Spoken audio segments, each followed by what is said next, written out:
तो कैसे आज की ये कहानी होने वाली है किरीट खली की। कि किरीट खली का नाम करी कैसे पड़ा और वे कहाँ के रहने वाले हैं और उन्होंने अपनी जिंदगी में क्या क्या संघर्ष किया और वे इतनी बड़ी ऊंचाई तक कैसे पहुंचे। तो आज की इस वीडियो में ये सब डिटेल में जानेंगे। तो वीडियो को बिना करे देरी शुरू करते हैं। भारत के हिमाचल प्रदेश के सिरमौर जिले के एक छोटे से गांव में 27 अगस्त 1972 में एक बच्चे का जन्म होता है जिसका नाम रखा जाता है दिलीप सिंह राणा। और दिलीप सिंह को शुरू से ही बचपन से ही एक अल्जाइमर नाम की बीमारी थी जिसमें बच्चे का वजन शरीर अचानक से और बच्चों के मुकाबले तेजी से ही बढ़ने लगता है। दिलीप सिंह 6 साल की उम्र में एक 8 साल के बच्चे की तरह दिखने लगे थे और अब दिलीप सिंह ने अब स्कूल जाना शुरू कर दिया था। और दिलीप सिंह के परिवार की माता पिता की आर्थिक स्थिति इतनी खराब थी कि वे स्कूल की महज 2.5 रुपये फीस भी नहीं भर पाते थे।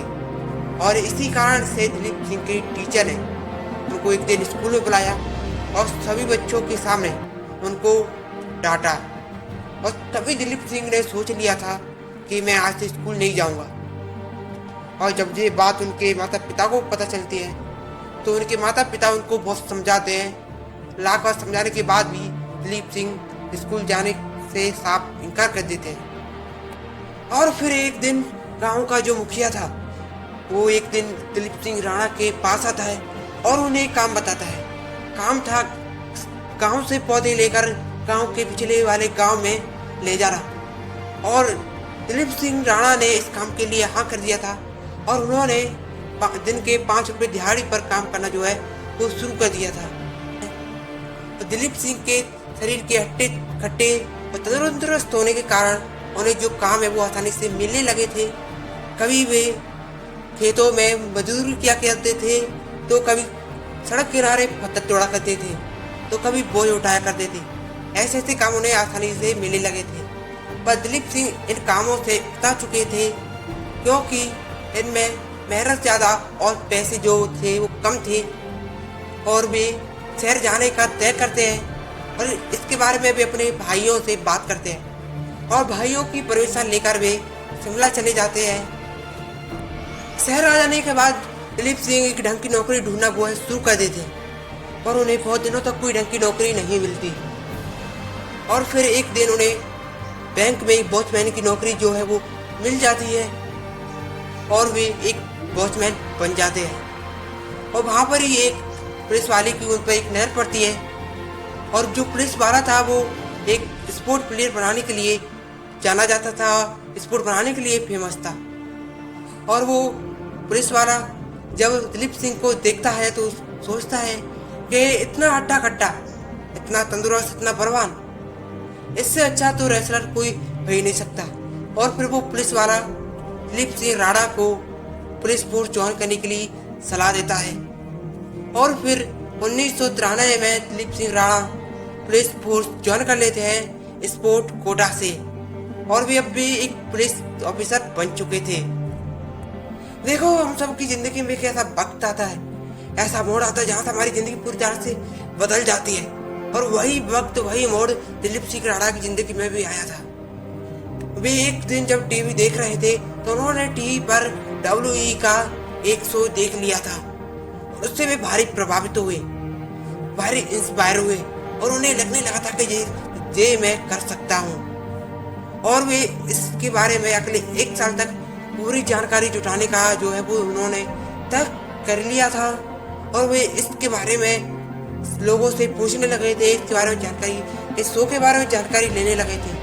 और उन्होंने इस शो के बारे में अपने पुलिस ऑफिसर से भी पूछा था और पुलिस ऑफिसर ने इस शो में जाने से उन्हें साफ इनकार कर दिया था कि इसमें जान जाने का भी खतरा होता है, ये हमारी चीज़ नहीं है और इसके लिए अमेरिका जाके ट्रेनिंग लेनी पड़ती है जो कि बहुत खतरनाक होती है।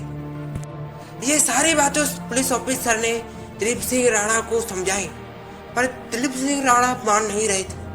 आखिर में उस पुलिस ऑफिसर ने हार मान ली और दिलीप सिंह राणा को अमेरिका जाने की परमिशन दे दी। और फिर दिलीप सिंह राणा अमेरिका पहुंचे थे। नया देश, नया शहर और अंग्रेजी का ठीक से बोलना ना आना, ऐसी कई सारी परेशानी उन्हें आ रही थी।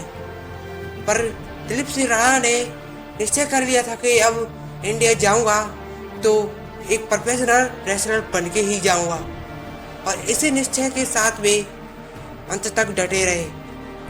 और फिर कैलिफोर्निया जाकर एक रेसलिंग कोचिंग ज्वाइन की, और ये 7 फुट 1 इंच का पहलवान वहां पर जैन सिंह के नाम से जाने जाने लगा, और जैन सिंह का WWE में जाने का सफर बस पूरा होने वाला था।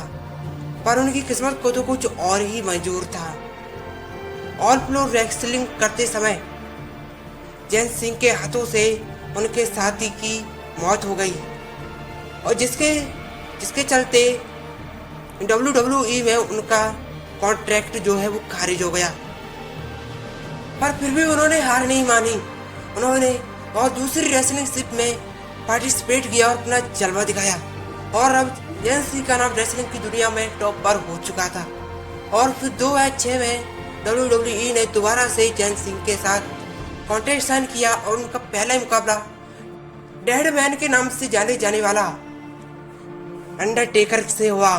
तो अंडरटेकर को जैन सिंह ने सिर्फ 10 मिनट में हरा दिया। और अब बात कर रहे हैं कि जैन सिंह का नाम खली कैसे पड़ा।